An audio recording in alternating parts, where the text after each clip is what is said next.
الحمد لله وكفى وسلام على عباده الذين اصطفى أما بعد فأعوذ بالله من الشيطان الرجيم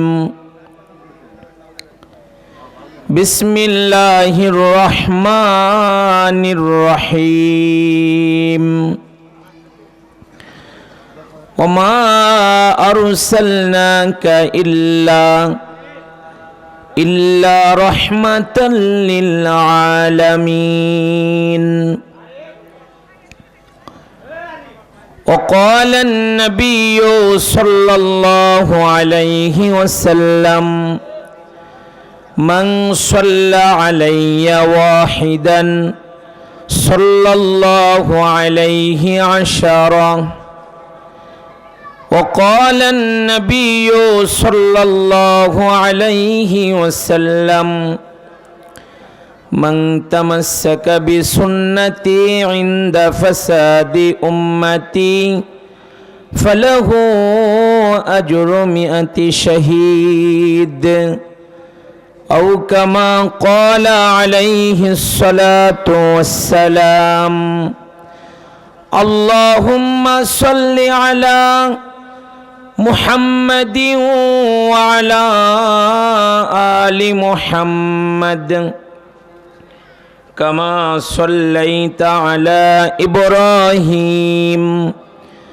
وعلى آل إبراهيم إنك حميد مجيد اللهم بارك على محمد وعلى آل محمد كما باركت على إبراهيم وعلى آل إبراهيم إنك حميد مجيد بلغ العلا بكماله كشف الدجى بجماله حسنت جميع خصاله صلوا عليه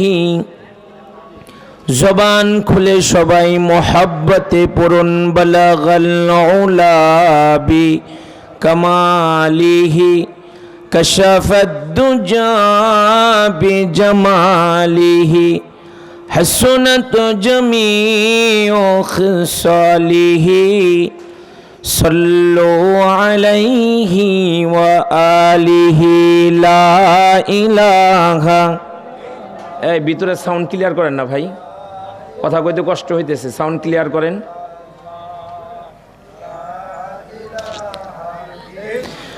আসমান জমিন গায়রুল্লাহ নবী ওলি গায়রুল্লাহ পীর ওলি গায়রুল্লাহ শুধু লা ইলাহা ইল্লাল্লাহ লা ইলাহা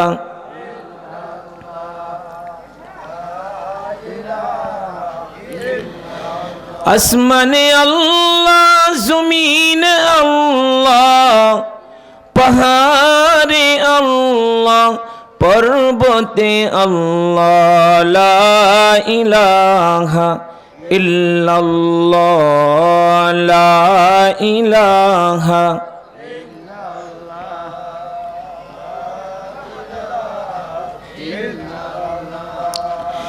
লা ইলাহা ইল্লাল্লাহু মুহাম্মাদুর রাসূলুল্লাহ সাল্লাল্লাহু আলাইহি ওয়াসাল্লাম।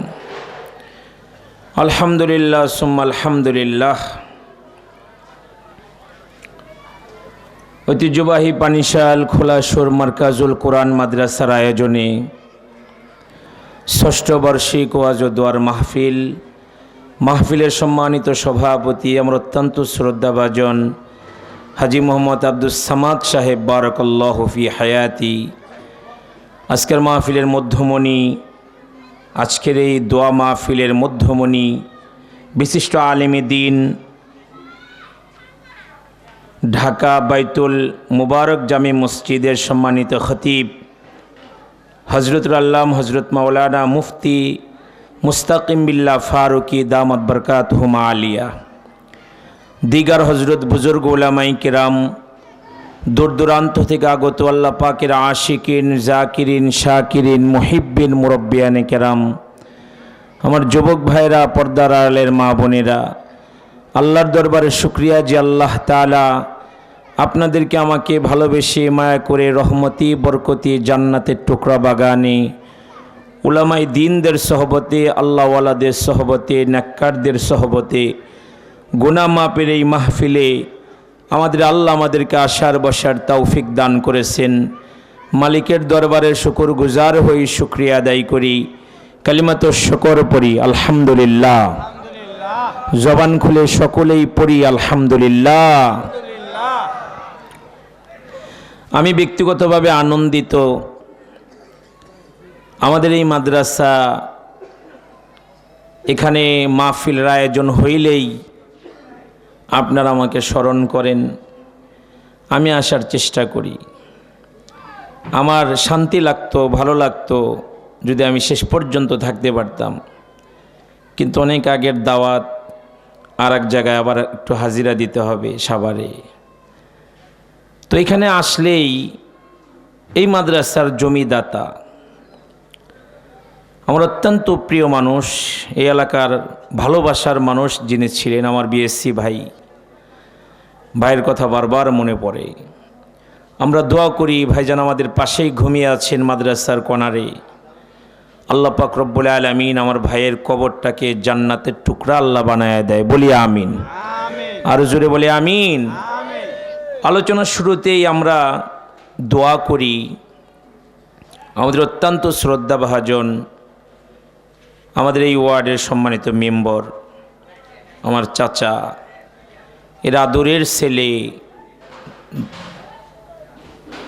হিমেল, কোথায় আল্লাহ তাআলা তাকে রাখছেন, আপনাদের কাছে দোয়া চাই আল্লাহ পাক রব্বুল আলামিন যেন খুব দ্রুত তার সন্ধান মিলিয়ে দেয়, বলি আমিন। আল্লাহ পাক রব্বুল আলামিন আমাদের এই মাদ্রাসাটাকে দিন দিন আল্লাহ তাআলা উন্নতি দান করেন। একটা সময় যেন এখানে রসুলের সর্বোচ্চ হাদিসের কিতাব বুখারী শরীফের দর্স যেন আল্লাহ তাআলা এই মাদ্রাসায় আয়োজন করার ব্যবস্থা করে দেয় আমাদেরকে, আল্লাহ যেন সেই তৌফিক দান করেন, বলি আমিন। এতক্ষণ পর্যন্ত গুরুত্বপূর্ণ বয়ান করেছেন মুফতি মাহমুদুল হাসান, আমাদের বাস্তা মাদ্রাসার উস্তাদ, খুব সুন্দর বয়ান করেছেন। একটা মাহফিল করা তো এত সহজ না, অনেক কঠিন, অনেক কষ্ট। রাস্তায় হাজার হাজার মানুষ, শত শত মানুষ রাস্তায়। বলেন এত আয়োজন করার পরে যদি এলাকাবাসী মাহফিল আইসা না বসে, তাহলে এত আয়োজন করে কি হবে? আমি আমার ভাই, চাচা, বাবা, এদের সবাইকে বলবো, একটা রাতি তো আমাদের এলাকায় তো একটা দিনই ওয়াজ হয় মাদ্রাসার। আমি অনুরোধ করব আপনাদের সন্তান হিসাবে যে আপনারা মেহেরবানি করে এই 2-3 ঘন্টা সময়কে একটু কুরবানি করে মাহফিলে এসে বসুন। আমাদের যিনি আজকের প্রধান মেহমান, উনি যদি এসে এরকম আয়োজন দেখে, আয়োজন তো আলহামদুলিল্লাহ ভালো, এরকম পরিবেশ যদি দেখে যে মানুষের এত কমতি মাহফিলে, তাহলে নিঃসন্দেহে সে নারাজ হবে এবং অন্য জায়গায় গিয়েও বলতে পারে যে ওই এলাকার মানুষ ভালো না, ওয়াজ শুনে না। আমি অনুরোধ করব আপনারা যারা বাহিরে আছেন, যারা কাজ করতেছে তারা ব্যতীত সবাই মাহফিল এসে বসে যান। আল্লাহ তাআলা এই মাহফিলকে কবুল করুক, বলো না আমিন। আরো জোরে বলো না আমিন। স্টেজে বক্তারা বসে রয়েছে, আমাদের ডাউটিয়া মসজিদের সম্মানিত খতিব ইমাম ওয়াজ করে সারা বাংলাদেশে বয়ে রয়েছে। আল্লাহ তাআলা হুজুরের নেক হায়াত বাড়ায় দেয়, বলি আমিন। আমার অত্যন্ত প্রিয় মুফতি আশিকুর রহমান চারগ্রামে হুজুর বসে আছে। তো আলহামদুলিল্লাহ আমাদের এই মাদ্রাসাকে এদেশের উলামায়ে কেরাম ভালোবাসে, আপনারা ভালোবাসেন। আল্লাহ তাআলা এই ভালোবাসা নিয়ে আমাদেরকে কবরে যাওয়ার তৌফিক দান করেন, আমিন। আমি খুব লম্বা করব না, আমি আমার আলোচনা শুরু করতেছি। আপনাদেরকে আলোচনার দিকে মনোযোগ দেওয়ার জন্য বিশেষভাবে অনুরোধ জানাচ্ছি। আল্লাহ পাক রব্বুল আলামিন আমাদেরকে অসংখ্য অগণিত নিয়ামত আল্লাহ তাআলা দান করেছেন। কত নিয়ামত যে আল্লাহ দিছেন গয়না শেষ করা যাবে না, এত নিয়ামত আল্লাহ তাআলা দান করছেন। নিজের দেহের দিকে যদি তাকাই তাহলে নিজের দেহের মধ্যেও অসংখ্য অগণিত নিয়ামত আমি আপনি দেখতে পাবো। একটা অঙ্গের নিয়ামতের শুকর যদি আমরা কিয়ামত পর্যন্ত করতে থাকি, এক অঙ্গের নিয়ামতের শুকর আদায় করা শেষ হবে না। এই চোখ দিয়ে যেদিকে তাকায় শুধু আল্লাহ পাকের নিয়ামত আর নিয়ামত দেখতে পাই। আল্লাহ তাআলার দরবারে কালিমাতু শুকর আলহামদুলিল্লাহ। আপনাকে আমাকে রব্বুল আলামিন শ্রেষ্ঠ পয়গম্বরের উম্মত বানাইছেন, যেই নবীর উম্মত হওয়ার জন্যে অনেকের দরখাস্ত আল্লাহর কাছে ছিল। আমার আপনার কোনো ফরিয়াদ মাওলার কাছে ছিল না যে ওগো আল্লাহ তুমি আমারে শেষ পয়গম্বরের উম্মত বানাও। আল্লাহ তাআলা বিনা চাওয়ায় বিনা দরখাস্তে রব্বুল আলামিন আল্লাহ আপনাকে আমাকে একজন শ্রেষ্ঠ পয়গম্বরের উম্মত বানাইছেন। দিল থেকে শুকরিয়া আদায় করি, বলে আলহামদুলিল্লাহ। এমন নবী আল্লাহ তাআলা আপনাকে আমাকে দান করছেন, যেই নবী জিন্দেগিতে কোনোদিন মিথ্যা কথা বলেন নাই, বলে আল্লাহু আকবার। আমার নবীর 63 বছরের জীবনে আমার সরকার, আমার সরদার কোনোদিন আল্লাহর নবী মিথ্যা কথা বলেন নাই। আমার নবীকে মক্কার বড় আবু জাহেল পর্যন্ত আল আমিন বলে ডাকতো। সুবহানাল্লাহ। আমার নবীকে আল আমিন বলে ডাকতো। আমার নবী জীবনে কোনোদিন মিথ্যা বলেন নাই। আমরা কিন্তু ওই আল আমিন পয়গম্বরের উম্মত। আল্লাহ তাআলা এই নিয়ামত আপনারে আমারে দান করছে। আর সে দুনিয়াতে সব উম্মতের পরে দুনিয়াতে আমার নবী আসছেন দুনিয়াতে শেষ নবী হয়ে। আমার নবীর পরে আর কোনো নবী এই দুনিয়াতে আগমন করবে না। তবে আমার রাসূল বলেছেন, আমার পরে আল্লাহ যদি কাউরে নবী বানাইতো তো আমার উমর আল্লাহর নবী হয়ে যাইতো, কিন্তু না, আমি শেষ নবী। আমার দ্বারা আল্লাহ তাআলা নবুয়তের দরজাকে আল্লাহ তাআলা আটকায় দিয়েছে, খতম করে দিয়েছে। আমার নবী আদুরের উম্মতকে ডাক দিয়ে বলেছে, উম্মতেরা রে, আর সে দুনিয়াতে সব নবীর পরে তোমরা আসছো আমার উম্মত হয়ে। দুনিয়াতে সব উম্মতের পরে খবর গ্রহণ করো। আর সে পরে তোমরা আসছো পরে, কিন্তু জান্নাতে যাব সবার আগে। জোরে বলেন না সুবহানাল্লাহ। আরে কত শান, কত মান, কত রে ইজ্জত, সবার আগে জান্নাতে যাবে নবীর আদরের উম্মত।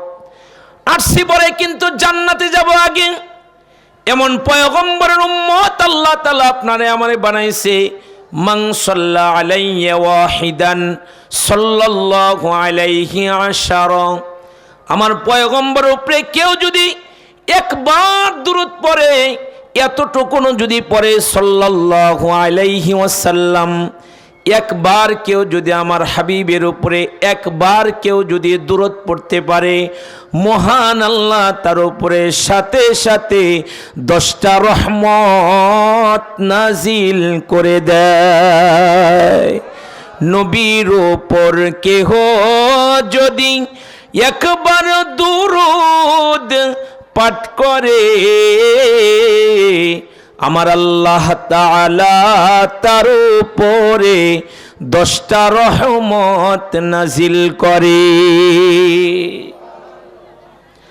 আল্লাহ তাআলা আপনাকে আমাকে এমন নবীর উম্মত আল্লাহ বানাইছে, এমন নিয়ামত আল্লাহ আপনারে আমারে দিছে। কোরআন বলে ইন্নাল্লাহা ওয়া মালাইকাতাহু ইউসাল্লুনা আলান নবী ইয়া আইয়ুহাল্লাযীনা আমানু সাল্লু আলাইহি ওয়া সাল্লিমু তাসলিমা। কোরআন বলে, আল্লাহ তাআলা বলে, নিশ্চয় আমি আল্লাহ ঊর্ধ্ব জগতে ফেরেশতাদের মজলিসে আমার বন্ধুর প্রশংসা করি। জুড়ে বলুন সুবহানাল্লাহ। আল্লাহ তাআলা আরো বলে, শুধু তাই নয়, আমার মালাইকার কাফেলা, আমার ফেরেশতারা আমার বন্ধুর জন্য দোয়া করে। এবার আল্লাহ তাআলা ঈমানদারদেরকে ডাক দিয়া বলে, ঈমানদারেরা তোমরা আমার নবীর উপরে দুরূদ পড়ো, যথাযথভাবে সালাম প্রেরণ করো। আল্লাহ তাআলা বলেন, কুল ইন কুনতুম তুহিব্বুনাল্লাহা ফাত্তাবিউনি ইউহিব্বুকুমুল্লাহ ওয়া ইয়াগফির লাকুম যুনুবাকুম ওয়াল্লাহু গফুরুর রহিম। আল্লাহ তাআলা বলে, বন্ধু আপনি বলে দিন, কেউ যদি আমি আল্লাহকে ভালোবাসতে চায়, আমি আল্লাহর মারিফত পাইতে চায়, সে যেন আপনারে ভালোবাসে। যে আপনারে ভালোবাসবে আমি আল্লাহ নিজে তারে ভালোবাসবো। শুধু ভালোবেসে ক্ষান্ত হব না, আমি আল্লাহ তার জীবনের গুনাহগুলো মাফ করে দিব। আমার নবী জীবনে কোনোদিন একটা মিথ্যা কথা বলেন নাই। আল্লাহ আমিন নবী আল আমিন। কাফেররা পর্যন্ত আমার নবীরে সত্যবাদী বলতেন। গল্প লোকের গল্প কত শুনেছো সবাই, আমার বিশ্ব নবীর জীবন কথা যার তুলনা নাই। ধরা এলেন একটি শিশু ধুধু মরুর দেশে, বাবার দেখা পাই নাই শিশু এই দুনিয়ার বুকে। মাকে ছেড়ে দুধ মার কাছে শৈশব কাটে তার, দাদাও তার বিদায় নিলেন ছেড়ে এ সংসার। মিথ্যা কথা বলতেন না তাই সবার আল্লাহ আমিন। দুঃখী লোকের দুঃখ শুনে কাঁদতো সারাদিন তিনি আমার নবী মুহাম্মাদুর রাসূলুল্লাহ সাল্লাল্লাহু আলাইহি ওয়াসাল্লাম। জীবনে আমার নবী কোনোদিন মিথ্যা বলেন নাই। শুধু কি তাই, আমার নবী উম্মতের প্রতি এত মেহেরবান, এত দয়ালু, উম্মতের এত খায়রখা। কুরআন বলে, লাকাদ জাআকুম রাসূলুম মিন আনফুসিকুম আজিজুন আলাইহি মা আনিতুম হারিসুন আলাইকুম বিল মুমিনিনা রাউফুর রহিম।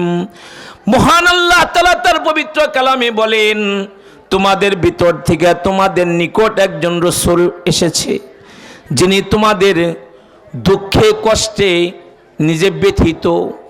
তিনি উম্মতের প্রতি অত্যন্ত দয়াশীল, উম্মতের কল্যাণকামী। দুনিয়াতে আমার আপনার নবী একটা মুহূর্তের জন্য উম্মতকে ভুলেন নাই। বলি সুবহানাল্লাহ।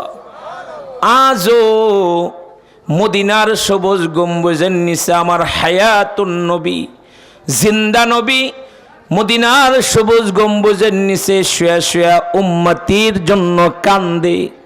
শুধু কি তাই, হাসরের কঠিন ময়দানে মুসিবতের দিনে যেদিন মা পরিচয় দিবে না, কুরআন বলে যেদিন ভাই পরিচয় দিবে না, আপন বলতে কাউকে খুঁজে পাওয়া যাবে না। বাবা আদম থেকে শুরু করে ঈসা নবী পর্যন্ত সবাই যার যার পেরেশানি নিয়ে ব্যস্ত থাকবে।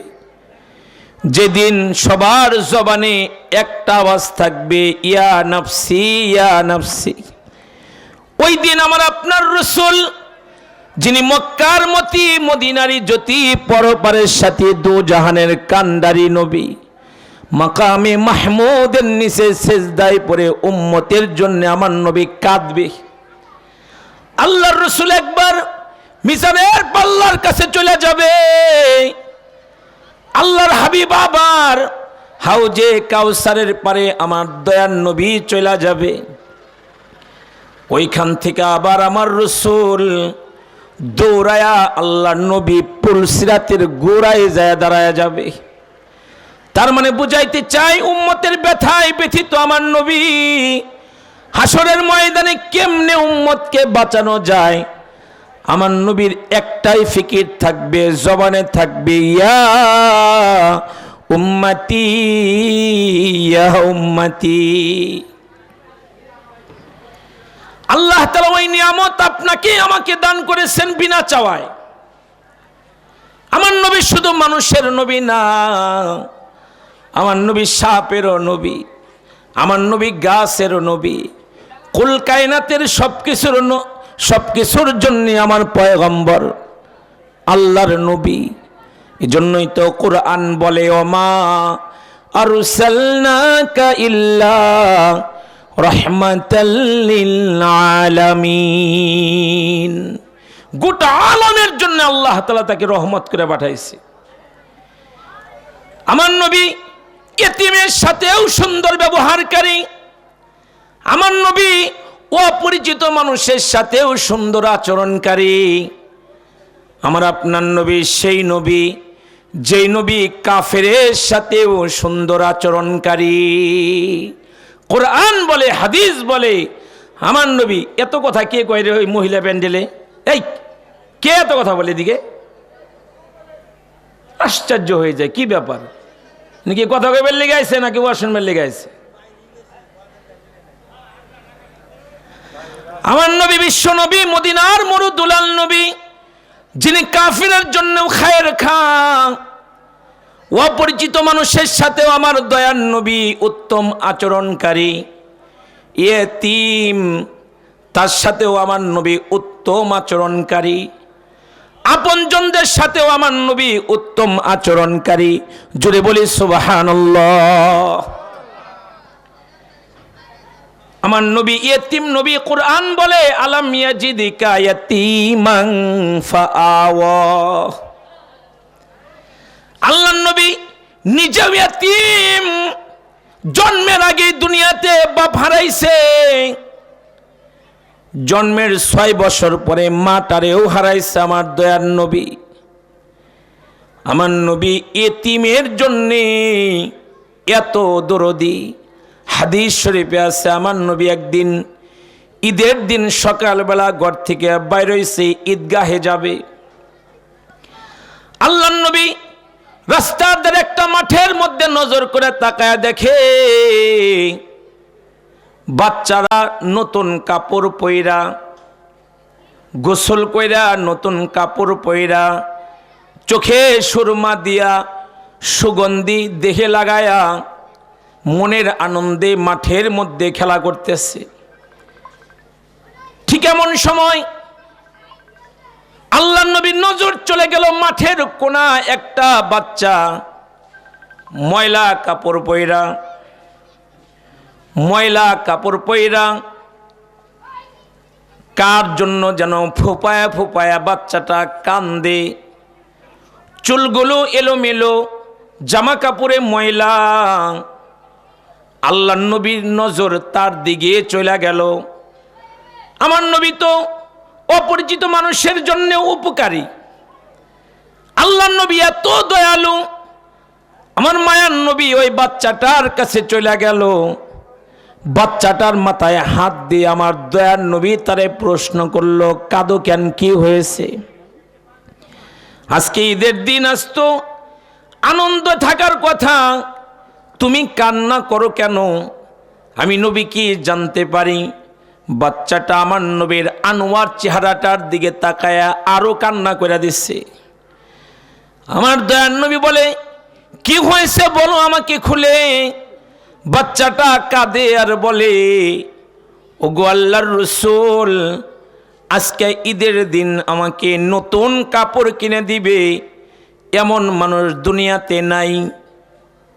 বাচ্চাটা আল্লাহর রাসূলকে বলে, ওগো আল্লাহর নবী, আমি একজন মদিনার ইতিম, আমার বাপ নাই, আমার বাবা অন্ধকার কবরে।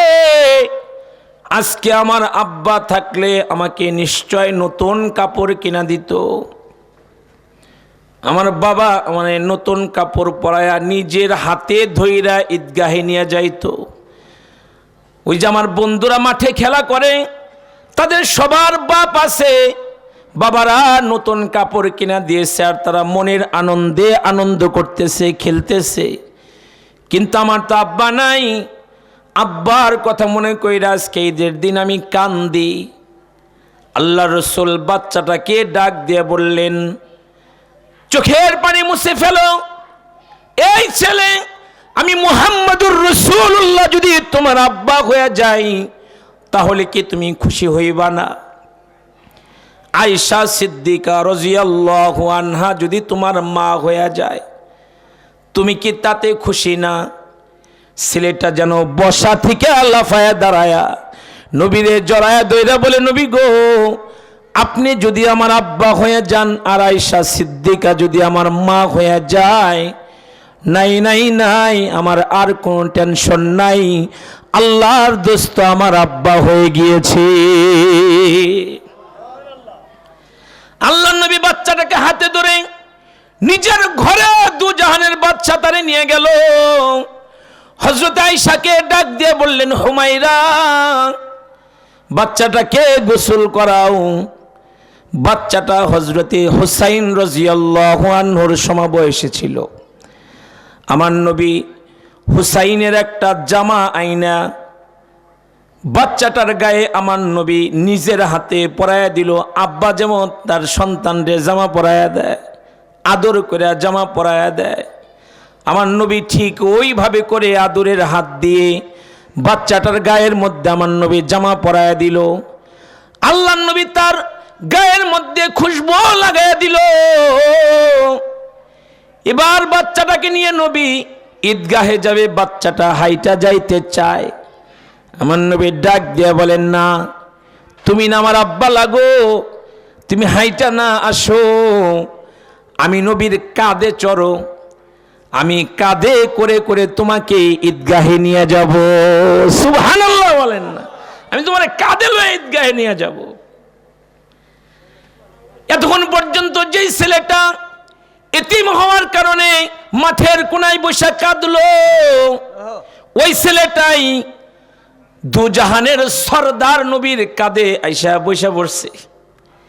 বাচ্চাটাকে নিয়ে আল্লাহর নবী যখন আবার ঈদগাহে যাওয়ার জন্য রওনা করেছে, ওই মাঠের কাছে যখন চলে গেছে, যেই ছেলেরা নতুন কাপড় পরে মাঠে খেলতেছিল, ওদের নজর আল্লাহর নবীর কাঁধের উপরে চলে গেল।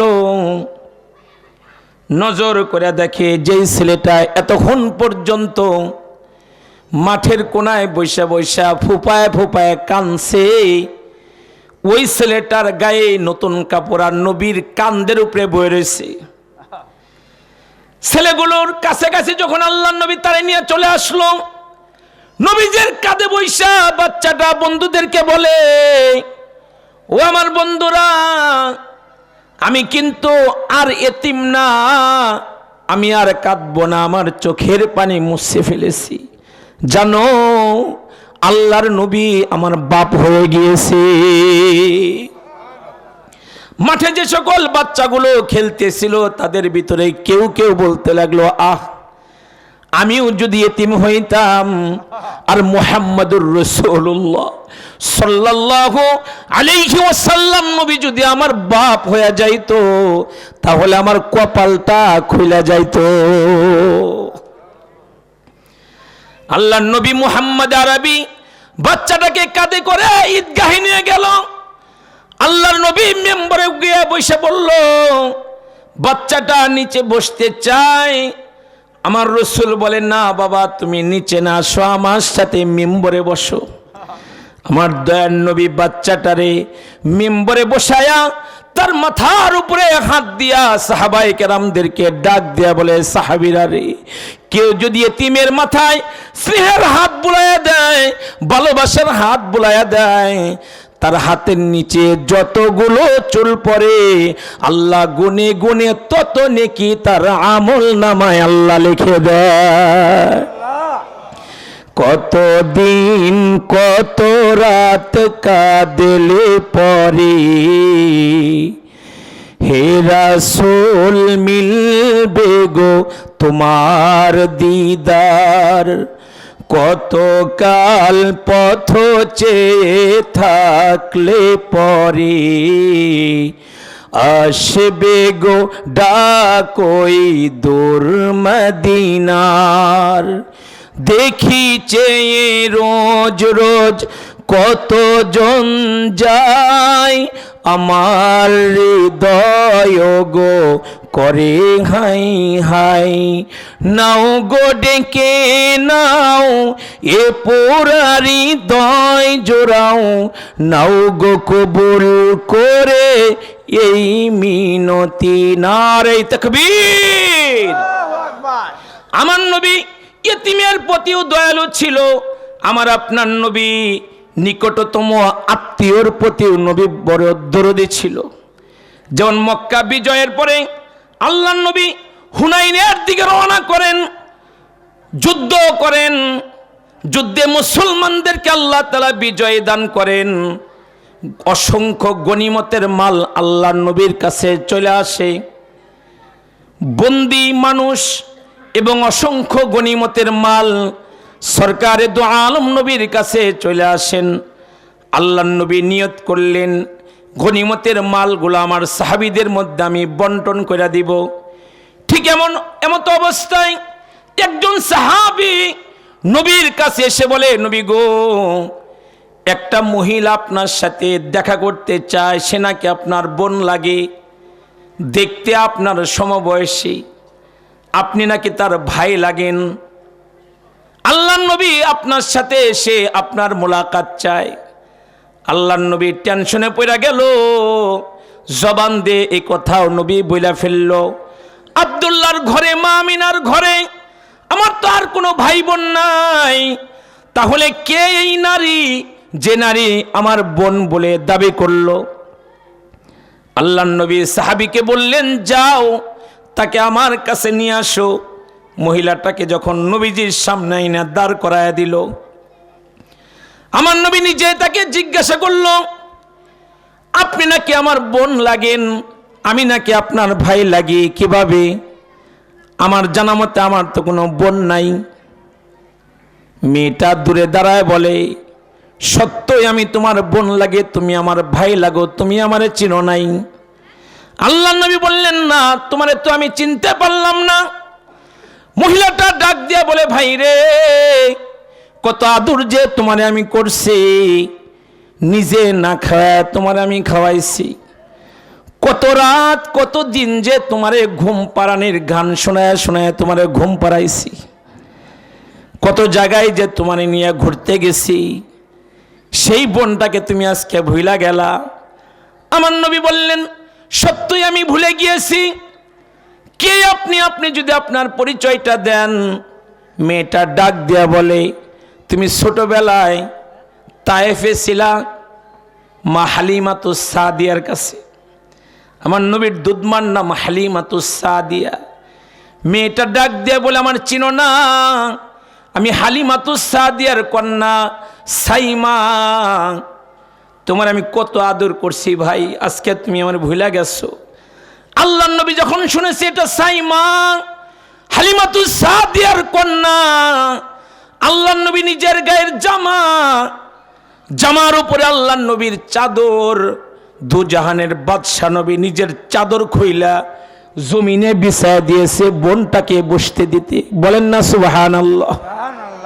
আল্লাহর নবী তারা আদরের উম্মতকে বুঝাইল, উম্মতেরা রে, বোনকে কিভাবে ভালোবাসতে হয় নবীর জীবন থেকে ইবরত হাসিল করো, শিক্ষা গ্রহণ করো। ভাই বোনের মুহাব্বত ভালোবাসা এটা আল্লাহ পাকের দান।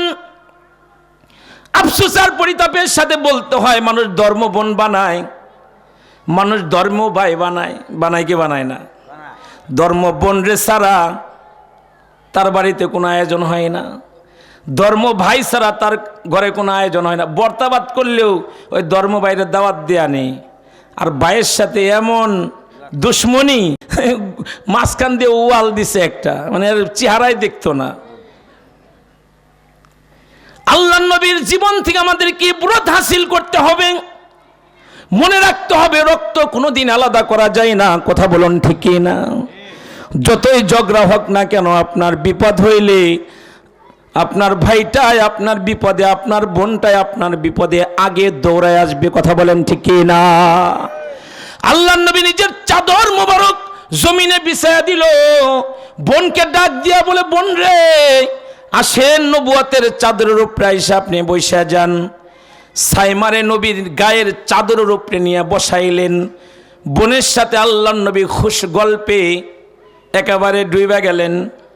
একটু পরে আমার নবী বোনরে ডাক দিয়া বলে, বোন গো, আপনি যদি আমার কাছে থাকেন আমি আপনার খেদমত করব, আপনার নিরাপত্তা আমি দিব। আর যদি আপনি নিজের দেশে চলে যাইতে চান তাহলে আমার সাহাবীরা আপনাকে সহি সালামতে আপনার ঘর পর্যন্ত পৌঁছায়া দিবে। সাইমা ডাক দেয়া বলে, ভাই আমি আমার দেশে যাইতে চাই। নবী তারে কিছু হাদিয়া দিলেন। সাহাবাই কেরামদেরকে বললেন, নিরাপদে আমার বোনটাকে নিজের ঘরে পৌঁছায়া দিবা। সাইমা ওইটা দাঁড়াইছে, কিন্তু সাইমার পা চলে না। আমার রাসূল ডাক দিয়ে বললেন, সাইমা বোন আপনি কি আমার কাছে থাকতে চান? সাইমা বলে, ভাই যাইতে চাই, তবে টেনশনে পড়ছে একটা কথা চিন্তা করে। কি কথা? সাইমা বলে, ভাই রে আমি যখন আমার দেশে চলে যাব ওই দেশের মানুষ বলবে নিজে তো নিরাপদে ভাইয়ের পরিচয় পায়া চলে আসছো, আর বাকিদেরকে তো বন্দি অবস্থায় রাইখা আইছো। এই কথাটা কিভাবে আমি হজম করব, এই চিন্তা করতেছি। আমার নবী বোনের কথার দিকে খেয়াল করলেন। সাহাবাই কেরামের সাথে মাশওয়ারা করে ৬,০০০ বন্দি, ১২,০০০ বকরি আল্লাহর নবী গনিমতের সব মাল বোনের ইজ্জতে আমার নবী ছেড়ে দিলেন।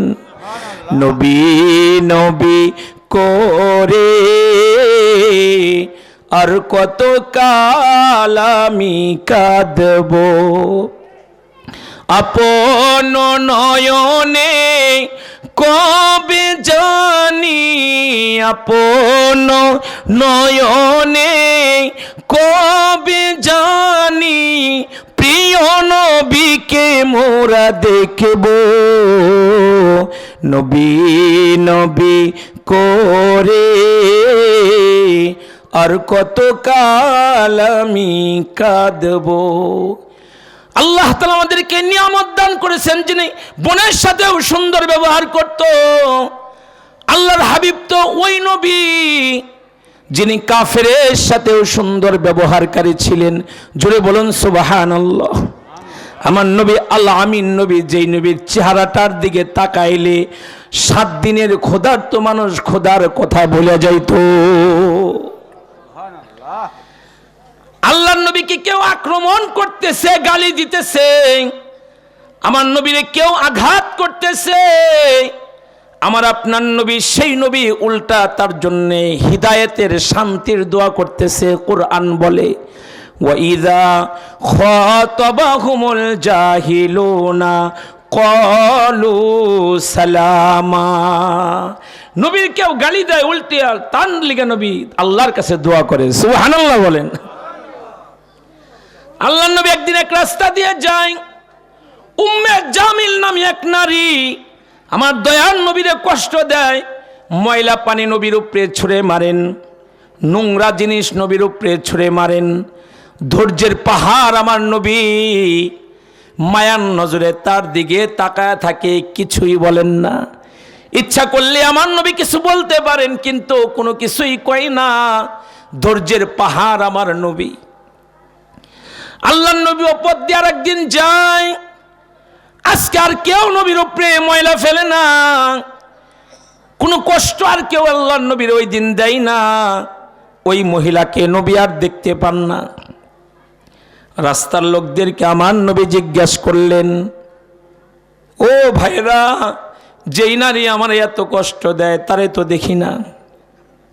রাস্তার লোকেরা বললেন, আমরা সংবাদ পেয়েছি সে অসুস্থ, তার জ্বর আসছে, সে হাঁটতে পারে না, সে চলতে পারে না।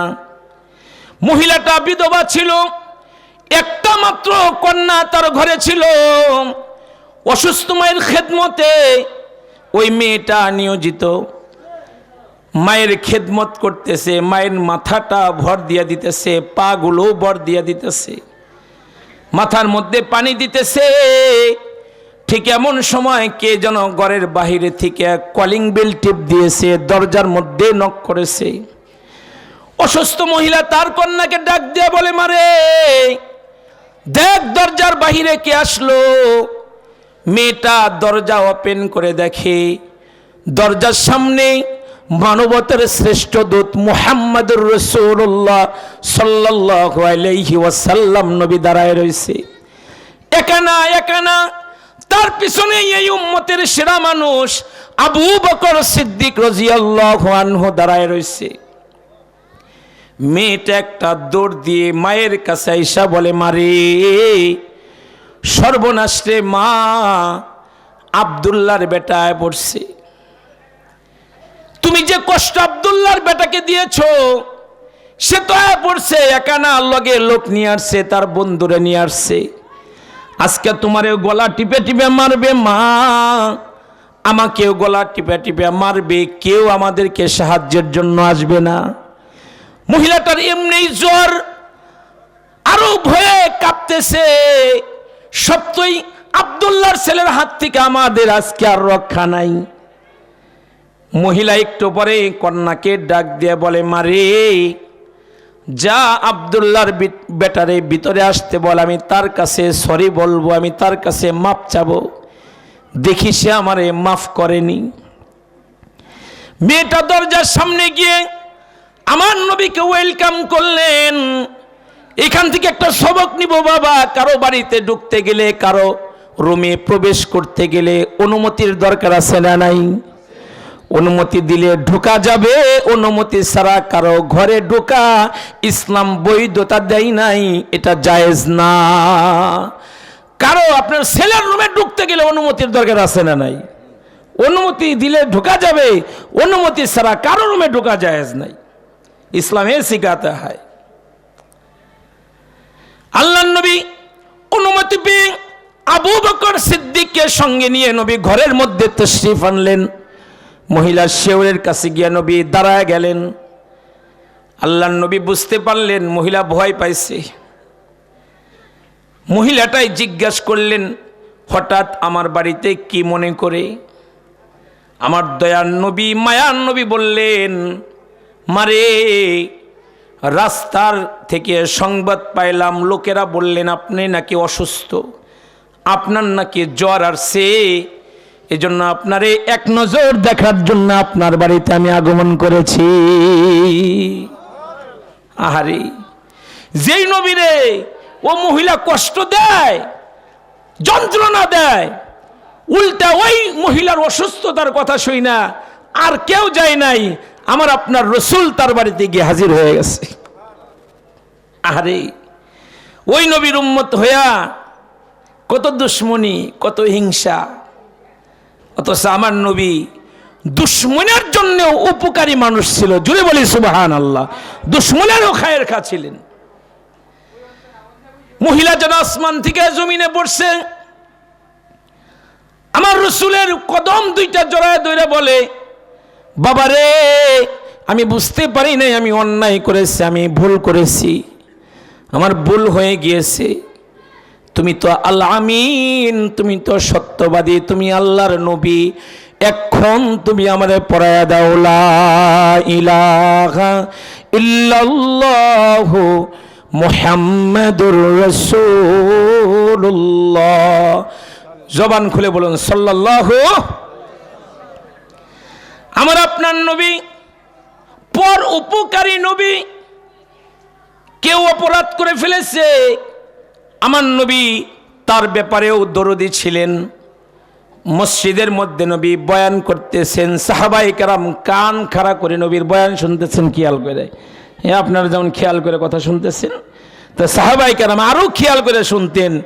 মনে হইতো তারা যেন নবীদের কথাগুলোকে গিলতেছে, পেটের মধ্যে ঢুকাইতেছে, এত খেয়াল করে নবীর কথা শুনতেন তারা। এটাই নিয়ম, মুতাকাল্লিমের চেহারার দিকে তাকায় তাকায় কথা শুনলে এ কথা দিলে ঢুকে, আর খেয়াল করে না কথা শুনলে কি বলল কি কইল বক্তা মন থাকে না, এগুলো হারায়া যায়। আমার নবী বয়ান করতেছেন, সাহাবায়ে কেরাম বয়ান শুনতেছেন। এমতো অবস্থায় মসজিদের মধ্যে একজন গ্রামের মানুষ, সহজ সরল মানুষ, মসজিদের মধ্যে ঢুইকা মসজিদের কোণার মধ্যে গিয়ে 1 নাম্বার শুরু করছে, মসজিদের ভিতরে পেশাব করা শুরু করছে। সাহাবায়ে কেরাম তার সবাই আবু বকরের মতো নরম না যে পিঠে হাত দিয়া দিয়া কথা কইব। কেউ তো ওমরের মতো খুব গরম, ওমর গরম না নরম, এত গরম যে শয়তানও তারে দেয়া ভয় পায়। আল্লাহু আকবার বলেন না। যে রাস্তায় ওমর আছে ও রাস্তায় শয়তান নাই, এত ডরায় শয়তানে ওমরে দেখে। তো ওমর গ্রুপের তো আরো কিছু লোক নবীর আছে, সবাই চেতে গেছে। নবীজির কণ্ঠ উঁচু হয়ে গিয়েছে, এই কিছু বইল না, তার কাজটাকে করতে দাও। লোকটা যখন 1 নাম্বার করে ফেললেন, সাহাবায়ে কেরাম তারে ধরলেন, গিয়া আসো তোমাকে নবীজির কাছে নিয়ে যাব। লোকটা গ্রামের মানুষ, সহজ সরল মানুষ, গ্রামের মানুষ সাদা সিধা মানুষ হয়, পেঁয়াজ গুছ কম বোঝে। কিছু মানুষ আছে না, জুতা পায়ে দেয় না, জুতা হাতে করে নিয়ে যায়, কাছাকাছি গিয়ে তারপর পায়ে দেয়, এ তো সাদা সিধা। পাঞ্জাবি গায়ে দেয় না, কাঁধে করে লয়ে যায়। পেঁয়াজ গুছ নাই, পেঁয়াজ গুছ সারা মানুষ, সাদা মানুষ, সহজ সরল মানুষ। এমন মানুষ যদি মুমিন হয়, বড় লোকের 500 বছর আগে আল্লাহর জান্নাতে তারা ঢুকে যাবে। সুবহানাল্লাহ, এরকম সাদা সিধা মানুষ। লোকটা নবীজির কাছে নিয়ে আসলো, লোকটা ভয় পাইছে। আল্লাহর নবীর আদরের হাত তার গায়ে উঠা গেল। আল্লাহর নবী তার পিঠের মধ্যে হাত বোলাইতে লাগলো আর বলতে লাগলো, আপনি হয়তো বা বুঝতে পারেন না, এটা মসজিদ, মসজিদের একটা পবিত্রতা আছে, এর পবিত্রতার প্রতি খেয়াল করতে হয়।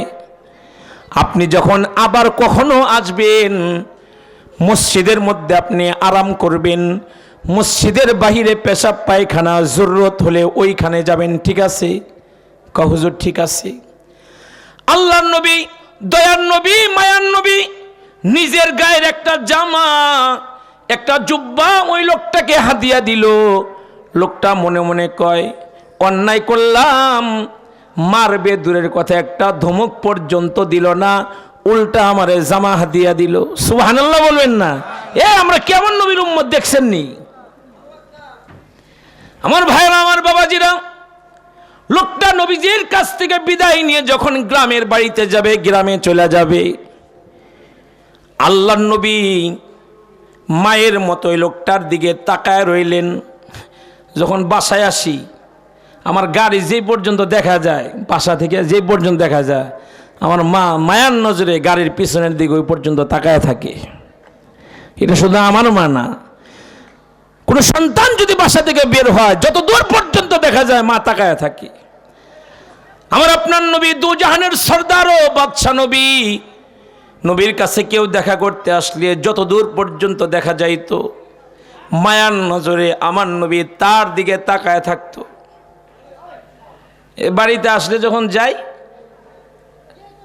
অধিকাংশ সময় আমি চালায় আসি গাড়ি, তো আসলে আমার মেয়েগুলো আসলে ওরা গাড়ির পিছন দিকে তাকায় থাকে। বাবা, ওই দাদি না এখনো তাকায় রয়েছি, দাদি দেখতেছি, আমরা যাইতেছি। মায়া, মোহাব্বত, ভালোবাসা, এটা দান কার দান? আল্লাহ পাকের দান। এই মোহাব্বত আল্লাহ দান করছে মা বাপকে। আল্লাহর নবী মা বাবার মতো মায়ার নজরে লোকটার দিকে তাকায় রইল। আল্লাহ রসুল দেখে লোকটা হাইটা হাইটা যায়, কোনো সোয়ারি নাই। দয়ার নবী লোকটাকে ডাকলেন, কাছে আইনা বসায়া জিজ্ঞাসা করলেন, আপনার কি বাহন নাই, আপনার কি সোয়ারি নাই? লোকটা আল্লাহ রসুলের আনোয়ার চেহারার দিকে তাকায় বলে, হুজুর যে কি বলেন, আমি গরিব মানুষ, কোথায় আমি বাহন পাবো, সোয়ারি পাবো? আমার নবীর এত দয়া, এত মায়া, ওই লোকটাকে একটা বাহন, একটা সোয়ারিও নবী তারে হাদিয়া দান করলেন। জুড়ে বলুন সুবহানাল্লাহ। লোকটার দিল এত বড় হয়ে গিয়েছে, হাই রে, এ তো দুনিয়ার কোনো সাধারণ মানুষ হইতে পারে না। গ্রামের সেই সহজ সরল মানুষটা নিজের গ্রামে গিয়া গ্রামের মাঝখানে চৌরাস্তায় দাঁড়ায়া কান্দে আর বলে, ও আমার গ্রামের মানুষেরা,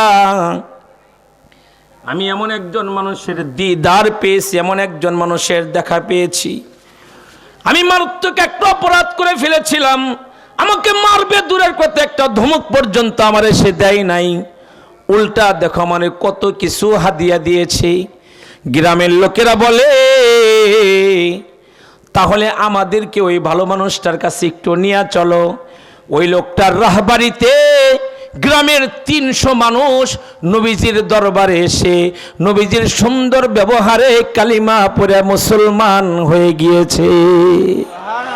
তুমি জীবন, তুমি মরণ, আধার ঘরে তুমি আপন, তুমি মোদের পারের তরি, কঠিন নিদানে তরানিওয়ালা, ইয়া রাসূলাল্লাহ, ইয়া হাবিবাল্লাহ, ইয়া রাসূলুল্লাহ।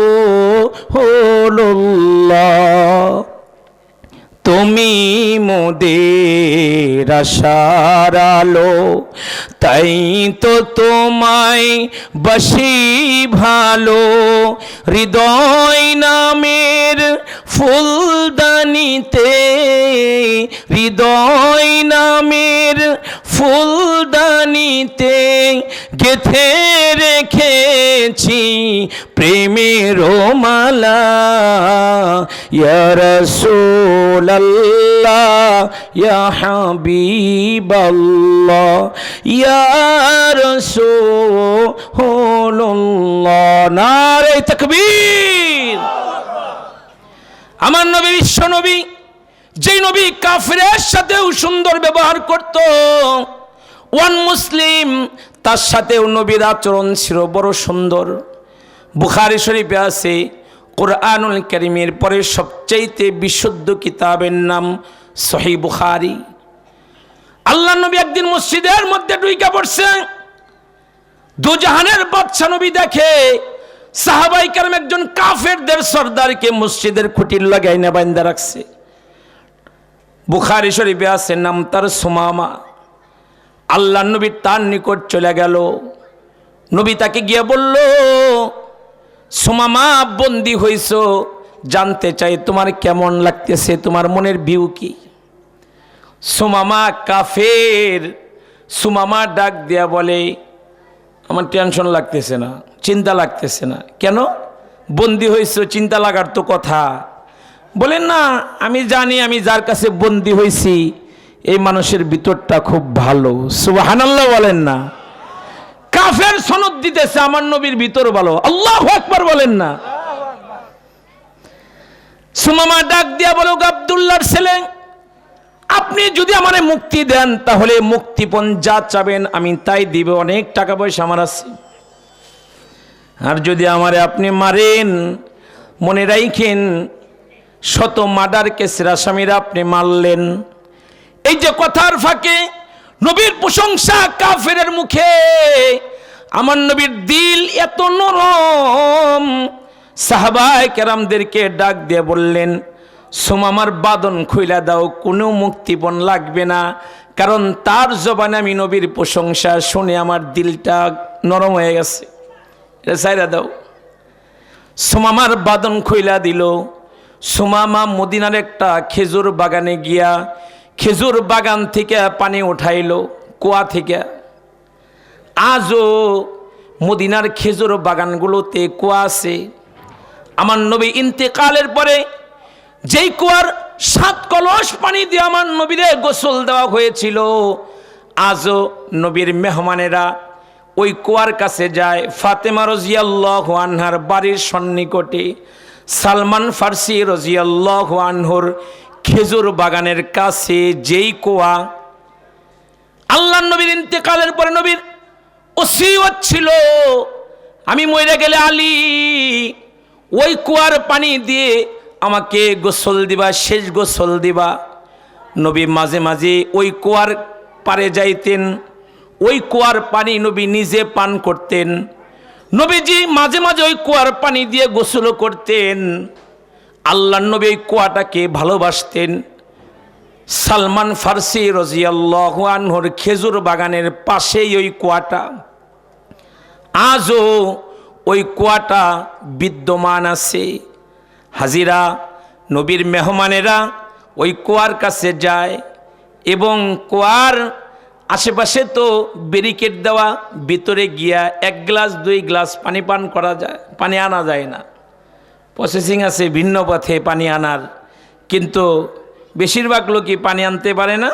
কিন্তু ওইখানে পরাণ ভৈরা পানি পান করা যায়। জমজমের পানির মতো ওটাও একটা দামি পানি, ওটাও একটা দামি পানি, মানুষ ওইটা পান করে এবং এত সুমিষ্টিও পানি, সুবহানাল্লাহ বিহামদি। খেজুর বাগানে কুয়া আছে, কুয়া। সুমামা খেজুর বাগানে ঢুইকা কুয়া থেকে পানি উঠায়া নিজের দেহটাকে পবিত্র বানাইলেন, পাক বানাইলেন।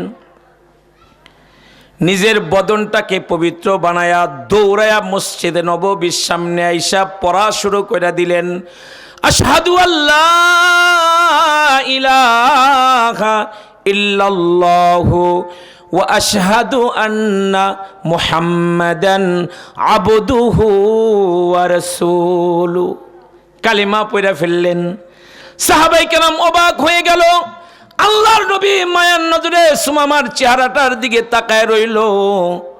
সুমামা কান্দে আর বলে, ওগো আল্লাহর নবী, একটু আগেও আপনারে পছন্দ করতাম না, কিন্তু আপনার সুন্দর ব্যবহারে, সুন্দর আখলাকে, কালিমা পড়ার পরে এখন আমার দিল বলে আমি আমার মায়ের চাইতে আপনাকে বেশি ভালোবাসি, আমার বাবার চাইতে আপনাকে এখন আমি বেশি ভালোবাসি। শুধু তাই নয়, আমি সুমামার জীবনের চাইতে দয়ার নবীর আমি এখন বেশি ভালোবাসি। 2 নম্বর, ওগো আল্লাহর নবী, ইসলাম ধর্ম যে ধর্মের নামকরণ করেছেন আল্লাহ, এ ধর্মটাকে আমি একদম পছন্দ করতাম না, কিন্তু ইসলাম ধর্ম আমি সুমামার কাছে এখন দুনিয়ার সব ধর্মের চাইতে প্রিয়। সুবহানাল্লাহ। 3 নম্বর, ওগো আল্লাহর নবী, এই মদিনার শহর, এই মদিনার অলি গলি আমি সুমামা একদম পছন্দ করতাম না, কারণ আপনি থাকেন মদিনাতে। আল্লাহর নবী গো, এখন এই মদিনার শহর, এই মদিনার অলি গলি আমি সুমামার কাছে পৃথিবীর সব শহরের চাইতেও প্রিয়। ইমানদারের কাছে মদিনা প্রিয়। পৃথিবীর কোথাও 1বার 2বার গেলে আর ভাল লাগে না, ওখান থেকে গেছে আর কয়বার যাব।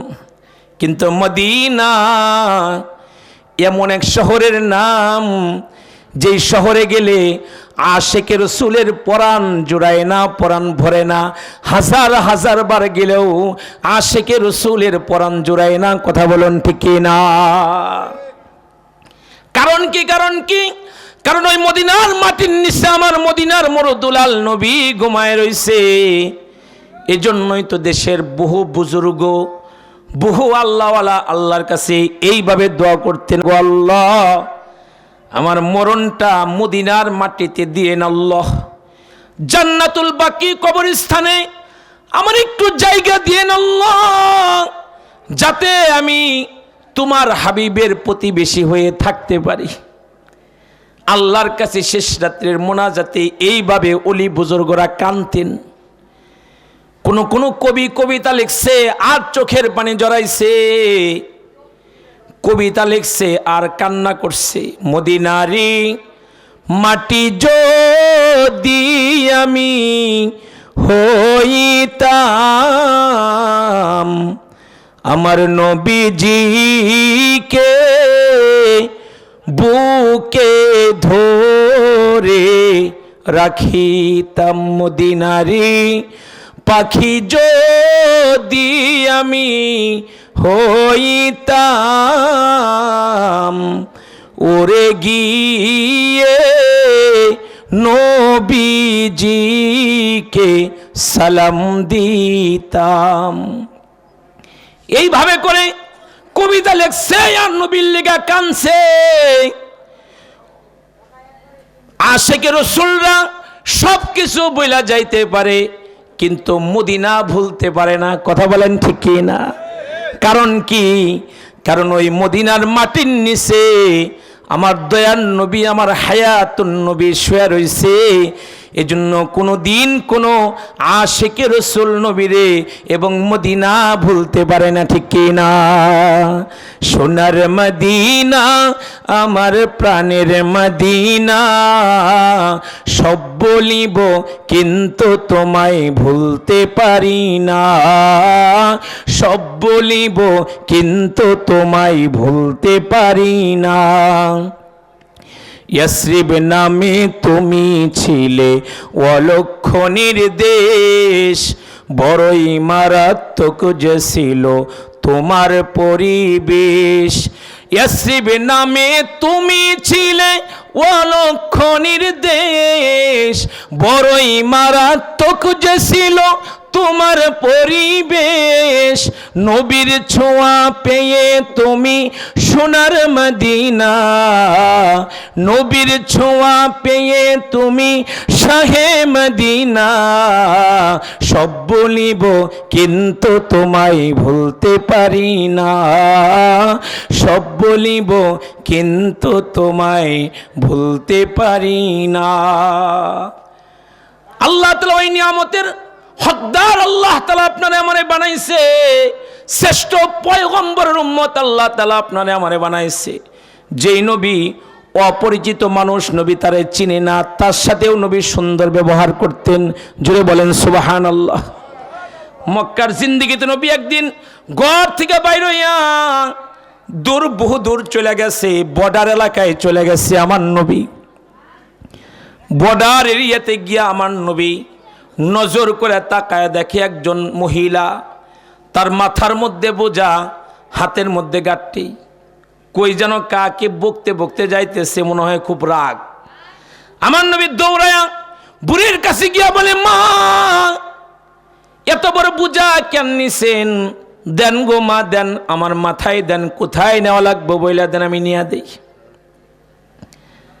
একটা সময় ছিল মুরব্বীদের হাতে কিছু থাকলে নওজওয়ানরা দৌড়ায় গিয়ে বলতো, দাদা চাচা আমার কাছে দেন, আপনারা নিয়ে দেই। একটা সমাজ আমরাই দেখেছি আলহামদুলিল্লাহ। কিন্তু এই একরাম দিন দিন দাফন হয়ে যাইতেছে। মুরব্বীদেরকে সমাজের কিছু ছেলেরা দেখতেই পারে না, কয় কি বুঝে, বুড়া মানুষ আছে না নাই। অথচ আমার রাসূল বলছে, যারা বড়কে সম্মান করে না সে আমার উম্মত না। একই হাদিসে নবীজি বলছেন, যারা ছোটদেরকে আদর করে না তারা আমার উম্মত না। দেখবেন মসজিদে যদি ছোট বাচ্চারা যায়, কিছু মুসল্লির মাথা নষ্ট হয়ে যায়, আছে না নাই? আমি নিজেই তো দেখছি, মানে মুরব্বীর মাথাও রয়ে গেছে গাই, ছোট বাচ্চা কি রে মসজিদ আইছে। সৌদি আরবে বাচ্চারা কাতারের সামনেতে দৌড়ায়, তারপরে একটা আওয়াজ করে না, শব্দ করে না। নবীজিও তো সেজদা দিতেন। হযরত হুসাইন নবীর মাথার উপরে এসে বসে থাকতেন। আল্লাহু আকবার বলেন না। আর আমার দেশের ছেলেরা মসজিদে গেলে ছোট বাচ্চারা মাথা খারাপ হয়ে যায়, কিন্তু বড় লোকের বাচ্চা গেলে ওরা ধরে চুমা দেয়, আর গরিবের বাচ্চা গেলে কয় এরা কে আনছে মসজিদে। কথা বলেন ঠিক কিনা?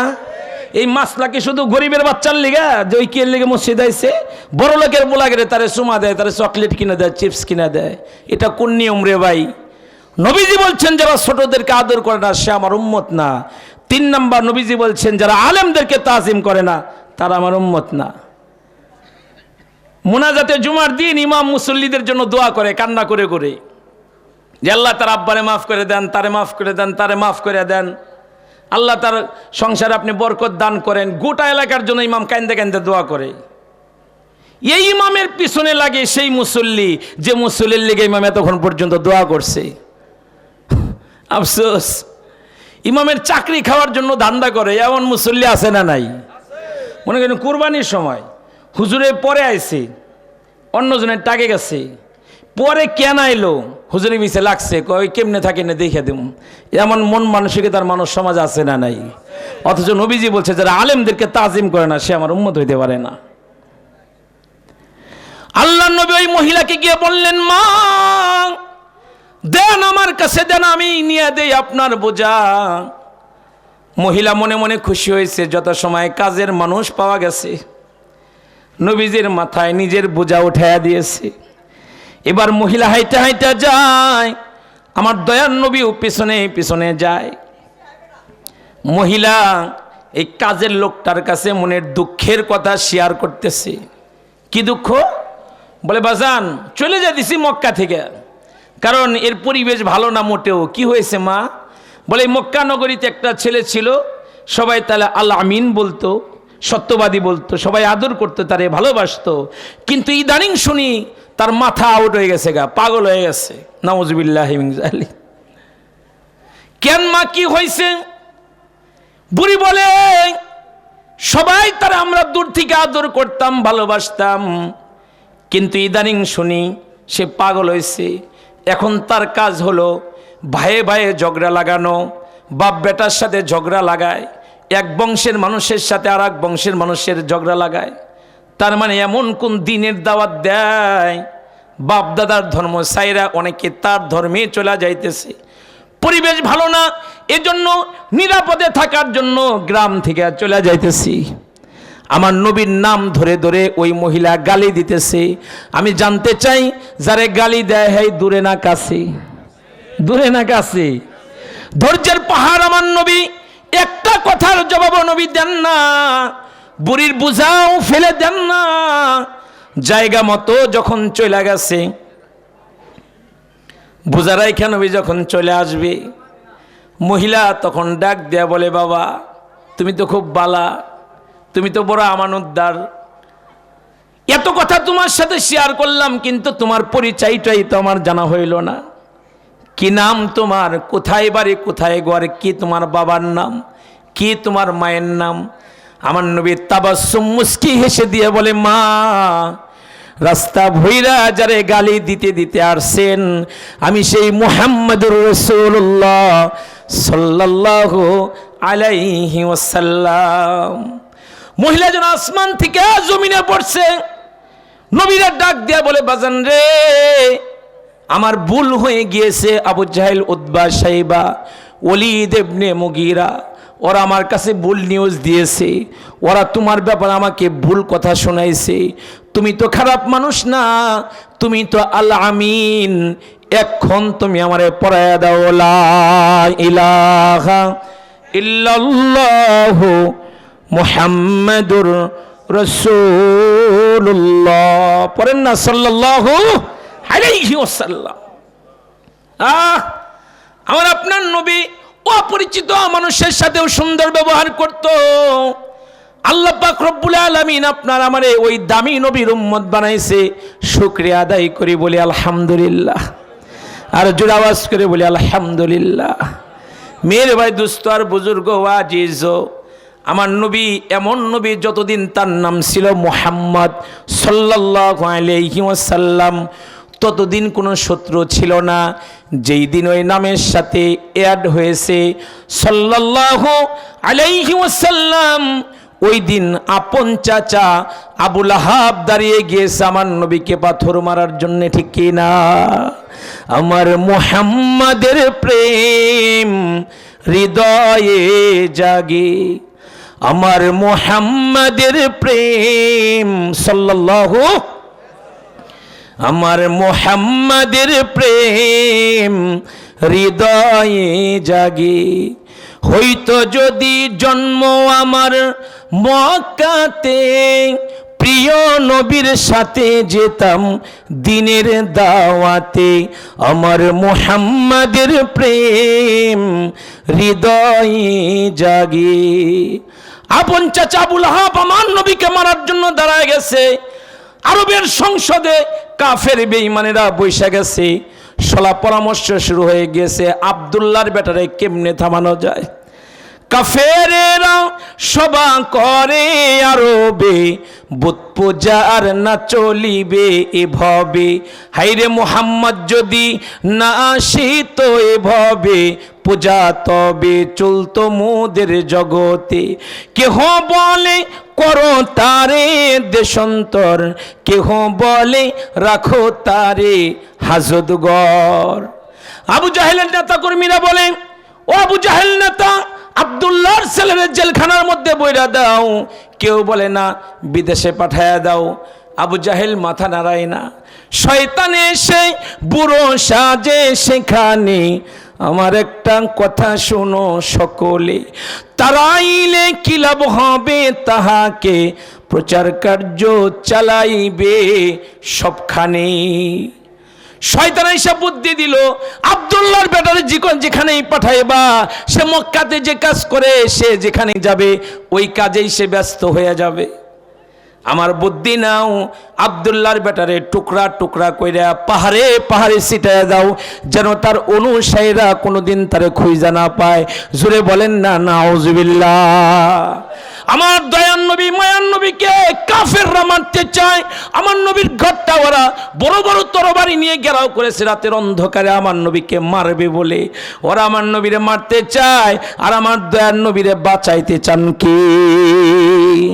सारे दुनिया हो मुखालिफ, फिर ना कुछ नुकसान है, गुम नहीं कुछ डर नहीं, जब रहमते रहमान है।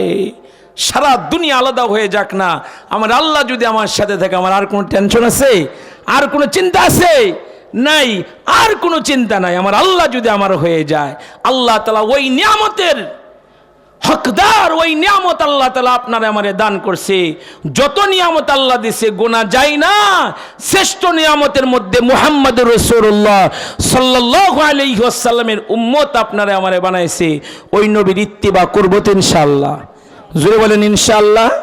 মান তামাসসাকা বিসুন্নতি ইনদা ফাসাদি উম্মতি ফালাহু আজরু মিয়াতি শাহীদ। এই ফাসাদের জামানায় ওই নবীর একটা সুন্নতের উপরে কেউ যদি ভালোবাসা নিয়ে সুন্নতের উপরে আমল করে, শত শহীদের সওয়াব আল্লাহ তার আমল নামায় জমা করে দিবে। সুন্নতের উপর আমল করবো তো ইনশাআল্লাহ। জোরে বলেন ইনশাআল্লাহ। আল্লাহ তাআলা যা কিছু বলছে, আল্লাহ আমাকেও আমল করার তৌফিক দান করেন, আপনাদেরকে আমল করার তৌফিক দান করেন। আমিন বলেন সবাই।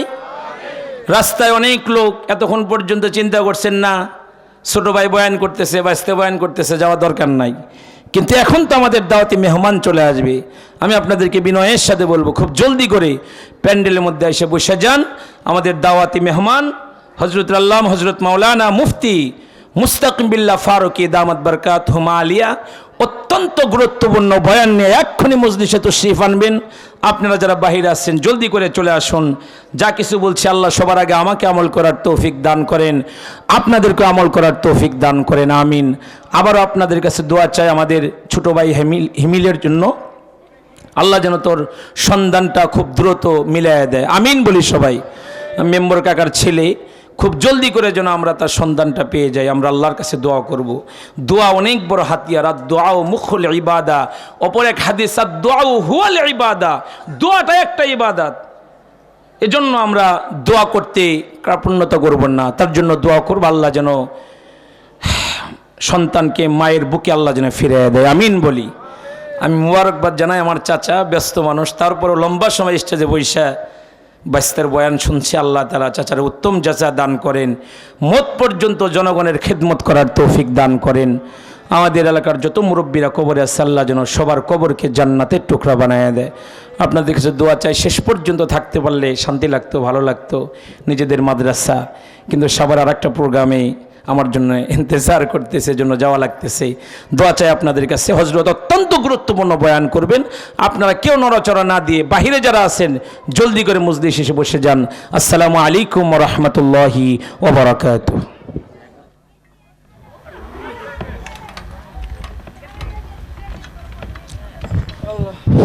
মাশাআল্লাহ। সম্মানিত হাজিরিন, আমরা অত্যন্ত ধৈর্য সহকারে বসে এতক্ষণ পর্যন্ত আমরা কোরআন হাদিসের আলোচনা শুনলাম। খুব চমৎকার আলোচনা রেখেছেন আমাদের সামনে। আল্লাহ তাআলা হযরতকে কবুল করুক, সকলে বলে আমিন।